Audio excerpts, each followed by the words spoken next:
দেখেন, জান্নাতের চাবি তো নামাজ, তাই নামাজ লাজিম। দোয়া করি আল্লাহ রাব্বুল আলামিনের কাছে, আল্লাহ রাব্বুল আলামিন যেন সবাইকে নামাজ পড়ার তৌফিক দান করুক। আসসালামু আলাইকুম ওয়া রাহমাতুল্লাহি ওয়া বারাকাতুহু। আপনারা কেমন আছেন? আলহামদুলিল্লাহ, আমি ভালো আছি।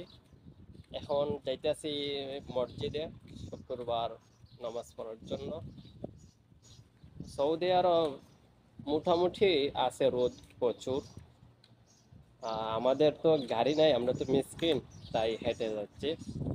সৌদি আমার যে কফিল আছে তারা অন্য বাসাত গেছে কি, বর্তমানে গাড়ি নাই, হেঁটে হেঁটে যাচ্ছে। যাই হোক, শুক্রবার সপ্তাহে দিন একটা নামাজ তো পড়া লাগবে, তাই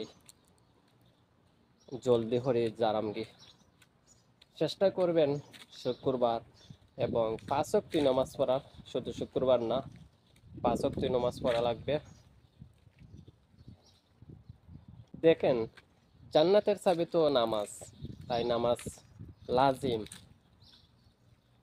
দোয়া করি আল্লাহ রাব্বুল আলামিনের কাছে, আল্লাহ রাব্বুল আলামিন যেন সবাইকে নামাজ পড়ার তৌফিক দান করুক, এটুই কামনা করি। আপনারাও দোয়া করবেন আমাদের জন্য, আমিও দোয়া করি সবার জন্য। আল্লাহ রাব্বুল আলামিন যেন সবাইকে সুস্থ রাখেন, এতটুকুই কামনা করি। চেষ্টা করবেন 5 ওয়াক্ত নামাজ পড়ার। নামাজ না পড়লে অনেক গুনারে ভাই, এটা তো আল্লাহর আইন। ঠিক আছে, ওকে, ভালো থাকেন।